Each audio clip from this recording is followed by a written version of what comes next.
Behaviour. Anomalous behaviour of oxygen आपल्याला study करायचे. का होतं? Due to small size, due to high electronegativity, and third is due to absence of d orbital. The first element in all group shows anomalous behavior. आता group number 16 मध्ये oxygen आहे बघा. Oxygen आणि बाकीचे कोण कोण असतील? सल्फर, सेलेनियम, टेल्युरियम, पोलोनियम असे वेगवेगळे एलिमेंट असतात. हे एलिमेंट. तर ऑक्सिजन हा या बाकीच्यांपेक्षा वेगळ्या प्रॉपर्टीज शो करतो. ऑक्सिजन हा या बाकीच्यांपेक्षा वेगळ्या प्रॉपर्टीज शो करतो. त्याचे रिझन 3 सांगितले मी. स्मॉल साइज आहे, हाय इलेक्ट्रोनेगेटिव्हिटी आणि डी ऑर्बिटल अब्सेन्स असतो. म्हणून हा वेगवेगळे काय करतो? अनोमलस बिहेवियर शो करतो. तर आपण स्टार्ट करूया. एक एक एक एक पाहूया अनोमलस बिहेवियर नक्की काय काय असतं. फर्स्ट अनोमलस बिहेवियर असेल ऍटॉमिसिटी, म्हणजे ऑक्सिजन कोणत्या फॉर्म मध्ये प्रेझेंट असतो? O2. कोणत्या फॉर्म मध्ये? O2. याचाच अर्थ oxygen present in diatomic form. Oxygen present in diatomic form. Diatomic form हे महत्वाचं आहे. Oxygen present in diatomic form. File other are polyatomic molecules. तेव्हा हे असं लिहिलं चालेल. Oxygen is diatomic molecule. File others are polyatomic molecule. Polyatomic molecule म्हणजे oxygen जसा O2 असतो, O2 तसा आपण सल्फरचा विचार केला तर सल्फर फॉर्म असतो S8. S8 फॉर्म मध्ये प्रेझेंट असतो. म्हणजे तो झाला पॉलीएटॉमिक फॉर्म. काय झाला? Polyatomic form. म्हणजे oxygen is present in diatomic form while other group elements are present in polyatomic form. ठीक आहे, हे लक्षात ठेवा. सेकंड हे खूप महत्वाचं आहे. एक्झाम्पल पण तुम्हाला सांगता येईल. S8 म्हणून एक्झाम्पल आहे ते तुम्ही सांगू शकता. इथे एक्झाम्पल म्हणून लिहा. Like S8, like S8. Fe जो आहे तो Fe4 असेल. टेल्युरियम पण 4 आहे. ठीक आहे, वेगवेगळ्या फॉर्म मध्ये प्रेझेंट असतात. एवढं फक्त लक्षात ठेवायचं सगळ्यांनी. Oxygen is diatomic molecule while other are polyatomic molecule. हे पहिला डिफरन्स आहे. पहिला अनोमलस बिहेवियर आहे ऑक्सिजन. असे 4 अनोमलस बिहेवियर तुम्हाला लक्षात ठेवायचे फॉर 2 मार्क्स. किती मार्क्स साठी? 2 मार्क्स. इथंच परफेक्ट करून ठेवायचं. Oxygen is diatomic molecule while other groups are other group elements are polyatomic molecule.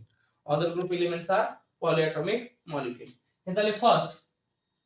Second आपल्याला पाहिजे मॅग्नेटिक प्रॉपर्टी किंवा मॅग्नेटिक नेचर. आता मॅग्नेटिक नेचर आपण MOT मॉलिक्युलर ऑर्बिटल थेअरी मध्ये पाहिलेले. मॉलिक्युलर ऑर्बिटल थेअरी मध्ये हे पाहिलेलं आहे. सांगता येईल का रे काय? कोण सांगेल मॅग्नेटिक प्रॉपर्टी ऑक्सिजनची काय असते? आठवते का आपण MOT पाहिलेले? MOT थेअरी O2 ची डायग्राम काढली होती. O2 च्या पाय 2px पाय 2py स्टार हे दोन ऑर्बिटल मध्ये सिंगल सिंगल इलेक्ट्रॉन प्रेझेंट होता. सिंगल सिंगल इलेक्ट्रॉन प्रेझेंट याचा अर्थ ऑक्सिजन मॉलिक्यूल हा पॅरामॅग्नेटिक नेचर शो करतो while other group elements shows the diamagnetic nature. Oxygen कोणतं नेचर शो करतो? Paramagnetic nature while other group element shows diamagnetic nature. हे महत्वाचं आहे, सगळ्यांनी लक्षात ठेवायचं. इम्पॉर्टंट आहे. आपण MOT मध्ये ते पाहिलेलं आहे पहा. MOT मध्ये पाहिलेले ऑक्सिजन इथं सेकंड लिहा. Oxygen is paramagnetic while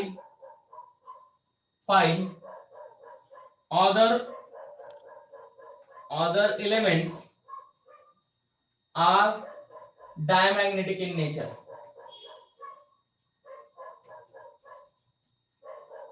diamagnetic in nature हा सेकंड पॉइंट झाला आपला. तो पॉइंट झाला सेकंड. आता आपल्याला थर्ड पॉइंट मी अगोदर सांगून सगळ्यात शेवटी मग ऑक्सिडेशन स्टेट आपण एक्सप्लेन करूया. थर्ड पॉइंट आहे nature of hydride. Nature of hydride काय होतं बघा. हायड्राइड म्हणजे हायड्रोजन बरोबर कंबाईन झाल्यानंतर काय काय ऑक्सिजनचा जो हायड्राइड तयार होतो, ऑक्सिजनचा हायड्राइड तयार होतो तो काय असतो बाळांनो? ऑक्सिजनचा जो हायड्राइड असतो तो असतो H2O. काय असतो? H2O. वेगवेगळे हायड्राइड तयार होत जातात. वेगवेगळे हायड्राइड तयार होतात. कसे पहा? ऑक्सिजनचा असतो H2O, नंतर H2S, H2Se, H2Te. हे वेगवेगळे हायड्राइड तयार होतात. सगळ्यात शेवटी H2PO. हे झाले hydrides of oxygen family. Hydrides of oxygen family. आता आपल्याला एक एक एक एक एक एक पाहायचं आहे पहा. याचा विचार केला बघा. आता सगळ्यात महत्वाचं H2O कोणत्या स्टेट मध्ये प्रेझेंट असतो सगळ्यांना माहिती आहे. आपण स्टेट ऑफ मॅटर गेल्या वर्षी जो चॅप्टर शिकलोय त्याच्यामध्ये हा कन्सेप्ट शिकलेलो आहे पहा. H2O present in liquid form while other group hydrides are present in gaseous form. असं का होतं सांगता येईल का नाही? रिझन मी क्वेश्चन बघा. नेचर ऑफ हायड्राइड कसं आहे बघा. हा जो एलिमेंट दिसतोय पहिला ऑक्सिजन, ऑक्सिजन बरोबर जे हायड्राइड तयार होतात ते लिक्विड फॉर्म मध्ये प्रेझेंट असतात किंवा लिक्विड स्टेट मध्ये प्रेझेंट असतात. पण बाकीचे जे असतात ते सगळे गॅसेस फॉर्म मध्ये प्रेझेंट आहेत. का?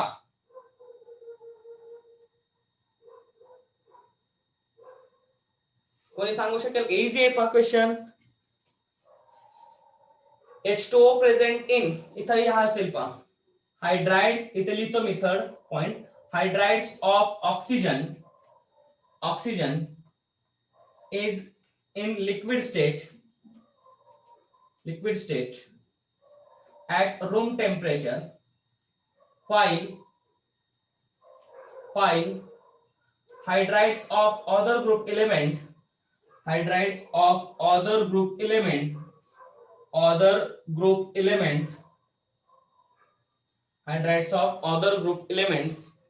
in gaseous state.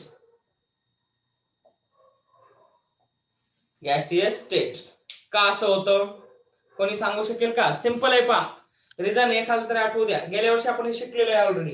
H2O present in liquid state while other group elements किंवा hydrides of other group elements are present in gaseous state. Pramod सांग रे मला.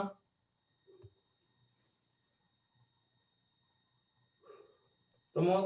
इंटरमॉलिक्युलर फोर्स मग. बरोबर आहे, पण कोणतं असतं? बरोबर आहे उत्तर, पण इंटरमॉलिक्युलर फोर्स कोणतं? वॅन डर वाल्स नाही, थोडं चुकतंय. इंटरमॉलिक्युलर फोर्स बरोबर आहे, पण कोणतं intermolecular force of attraction present असतं? अथर्व सांगा. Hydrogen bonding. करेक्ट. काय होतं बघा, H2O मॉलिक्युल्स आहेत, 3 मॉलिक्युल लक्षात ठेवायचे, 3 element sorry, nitrogen, oxygen, fluorine हे तिघ असतील तर हायड्रोजन बॉन्डिंग तयार होतं. हायड्रोजन बॉन्डिंग तयार झाल्यामुळे हे molecule strong intermolecular force of attraction होतं. Strong intermolecular force of attraction कशामुळे होतं? Due to presence of hydrogen bonding. याच्यामध्ये हायड्रोजन बॉन्डिंग प्रेझेंट असतं, बाकीच्यांमध्ये हायड्रोजन बॉन्डिंग प्रेझेंट नसतं. म्हणून हा लिक्विड स्टेट मध्ये जातो. बाकीचे कोणत्या स्टेट मध्ये असतात? गॅसियस स्टेट मध्ये असतात. कोणत्या स्टेट मध्ये असतात? गॅसियस स्टेट मध्ये असतात. हे रिझन पण लक्षात ठेवायचे, कारण की तुमच्या पुस्तकात लगेच याच्या खालीच हे सेंटेन्स दिलेले आहे, खाली रिझन विचारलेले आहे. तर रिझन लक्षात ठेवायचं. द हायड्राइड्स ऑफ ऑक्सिजन म्हणजे H2O molecule form intermolecular hydrogen bonding with each other. Therefore, it is present in liquid state, while other group elements hydrides are present in gaseous state. हे खूप महत्त्वाचं reason आहे, तेवढं लक्षात ठेवणं गरजेचं आहे. ओके, लक्षात राहील सगळ्यांच्या. आता हे 3 झाले. चौथं ऑक्सिडेशन स्टेट आहे, ते मला डिटेल मध्ये एक्सप्लेन करायचंय. ऑक्सिडेशन स्टेट मला डिटेल मध्ये एक्सप्लेन करायचंय. त्याच्या अगोदर सगळ्यांनी काय करा, हे लिहून घ्या. 3 पॉइंट लिहून घ्या. ठीक आहे, चौथ्या पॉइंट कडे जाऊ. हे नाही लिहिलं तरी चालेल, हे तुम्हाला समजण्यासाठी काढलं होतं. हे 3 पॉइंट लिहून घ्यायचे. तिन्ही पॉइंट इथंच परफेक्ट डोक्यात गेले पाहिजेत. ऍटॉमिसिटीचा परफेक्ट पाहिजे. काय सांगतो atomicity? Oxygen is diamagnetic while other group elements are present in polyatomic form. Second magnetic nature, oxygen paramagnetic असेल, बाकीचे एलिमेंट डायमॅग्नेटिक असतात. थर्ड पाहिलं आपण nature of hydrides of oxygen present in liquid state while hydrides of other group elements present in gaseous state at room temperature due to presence of hydrogen bonding in hydrides of oxygen. ते नाही लिहिले तरी चालेल, पण हे लिहिणं गरजेचं आहे. ते माहिती आहे असं आम्ही कन्सिडर करतो, 11वीत झालेलं आहे म्हणून. ठीक आहे, कशामुळे तसं होतं ते पण लक्षात ठेवा. रिझन पण तुम्हाला सांगितलं. Hydrides of oxygen form hydrogen bonding, hence they present in the liquid state while other group hydrides elements are present in gaseous state. हे दोन्ही लक्षात ठेवा. हे 3 पॉइंट लिहून घ्यायचे फास्ट. चौथा पॉइंट ऑक्सिडेशन स्टेट आहे, तो मला रिएक्शन साठी डिटेल मध्ये एक्सप्लेन करायचा आहे आणि मग तो पॉइंट आपण लिहून घेऊ. ठीक आहे, रिएक्शन त्याच्यावरती डिपेंड असतात म्हणून. बघा आता एनोमलस बिहेवियर फोर्थ आपल्याला शिकायच्या अगोदर ऑक्सिडेशन स्टेट आपण एक्सप्लेन करूया. ऑक्सिडेशन स्टेट आपण एक्सप्लेन करणार आहोत. लक्ष द्यायचं इकडं. Oxygen electronic configuration outer most लिहिलं तरी चालेल. काय असतं बघा, निऑन 2s2 2p4. 2s2 काय असतं? 2p4 असतं. ठीक आहे, याचंच मी जर ऑर्बिटल डेमॉन्स्ट्रेशन दाखवलं, तर काय येतं सांगा. ऑर्बिटल डेमॉन्स्ट्रेशन दाखवल्यानंतर असं दाखवलं, समजा निऑन एस मध्ये किती इलेक्ट्रॉन आहेत 2. पी मध्ये बघितले 1 2 1 2 3 4. ओके, आता आहे या कंडिशनला इथं 2 पॉसिबिलिटीज आपण पाहू शकतो. 2 इलेक्ट्रॉन डोनेट केले जातात, बरोबर आहे, सिंगल आहे, हे अनपेड दिसतात. 2 इलेक्ट्रॉन काय केले जाऊ शकतात, डोनेट केले जाऊ शकतात, किंवा 2 इलेक्ट्रॉन ऍक्सेप्ट केले जाऊ शकतात. हे नीट लक्षात ठेवा. इथं 2 सिंगल इलेक्ट्रॉन दिसत आहेत, हे 2 इलेक्ट्रॉन डोनेट होतील किंवा 2 इलेक्ट्रॉन ऍक्सेप्ट होतील, बरोबर आहे.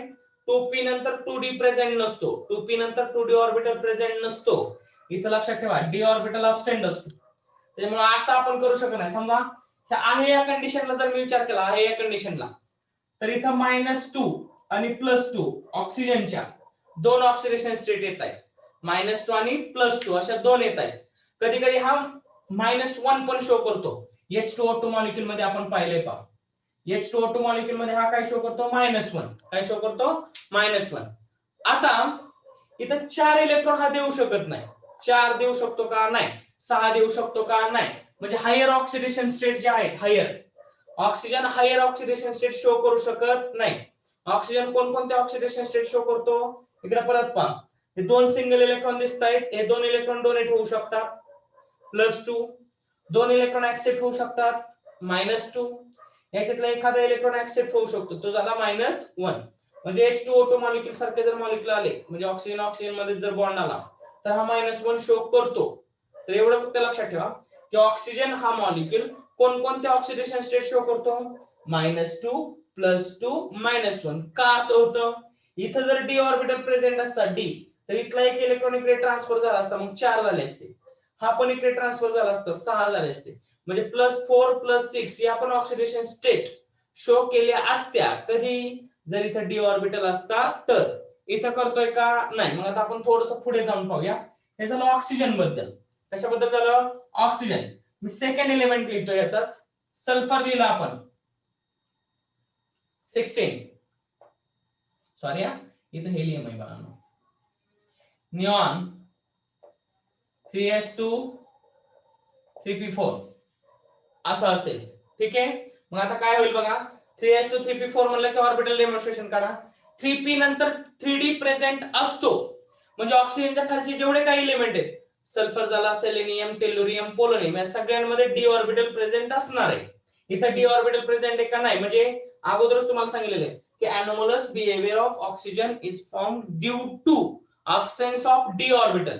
इथं d ऑर्बिटल absence आहे म्हणून वेगवेगळे ऑक्सिडेशन स्टेट शो करतो. ऑक्सिजन एवढ्याच करतो, पण बाकीचे वेगवेगळे ऑक्सिडेशन स्टेट शो करू शकतात.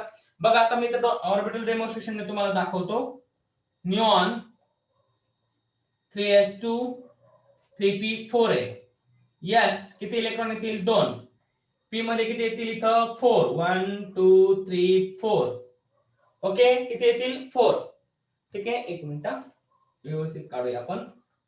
बघा, यस यस मध्ये किती इलेक्ट्रॉन असतील, 2. पी मध्ये किती इलेक्ट्रॉन असणार आहेत, 4. किती इलेक्ट्रॉन असणार आहेत, 4. ओके, आता 3p नंतर 3d प्रेझेंट असतो, 0 का इलेक्ट्रॉन असते ना, प्रेझेंट असतो. बघा आहे, हे किती झाले, 5 प्रेझेंट असणार आहे. आता इथं इलेक्ट्रॉन नाहीये, 0 लिहूया. ही झाली ground state, ground state of sulphur 16. आहे या कंडिशनला अनपेड इलेक्ट्रॉन किती दिसत आहेत, 2 दिसतात. मग 2 डोनेट केले जाऊ शकतात. आहे या कंडिशनला सल्फरचे ऑक्सिडेशन स्टेट येतात +2 आणि -2. कोणकोणते येतात, +2 आणि -2. ह्या आहे अशा ग्राउंड स्टेटला. आता फर्स्ट एक्साइटेड स्टेट म्हणजे एक इलेक्ट्रॉन इकडे ट्रान्सफर होतो. इथं ट्रान्सफर व्हायला जागाच नाहीये, डी ऑर्बिटल प्रेझेंटच नाहीये. त्याच्यामुळे हा इलेक्ट्रॉन इकडे ट्रान्सफर झाला का, नाही. इथं होऊ शकतो का, तर डी ऑर्बिटल प्रेझेंट आहे. मग हा इलेक्ट्रॉन इकडे ट्रान्सफर झाला तर काय येणार आहे बघा, याला म्हणायचं फर्स्ट एक्साइटेड स्टेट.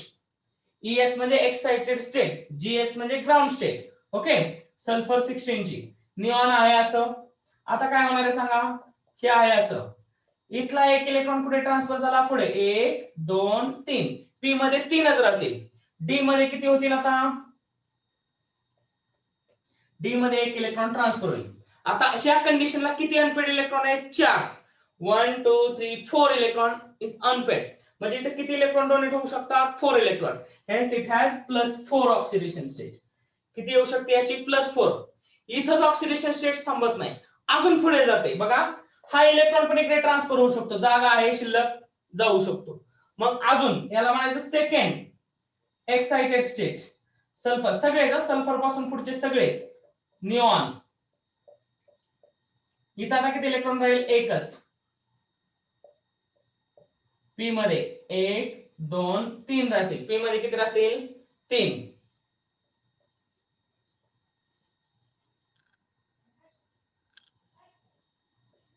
दोन किती अनपेड झाले 1 2 3 4 5 6. इथे येईल +6. किती येणार आहे +6. म्हणजे इथं नीट लक्ष द्या. ऑक्सिजन मध्ये डी ऑर्बिटल अब्सेन्स असल्यामुळं first excited state, second excited state हे काही झालं नाही. पण बाकीचे जे एलिमेंट आहेत सल्फर, सेलेनियम, टेल्युरियम, पोलोनियम या सगळ्यांमध्ये first excited state, second excited state हे शो केलं जातं.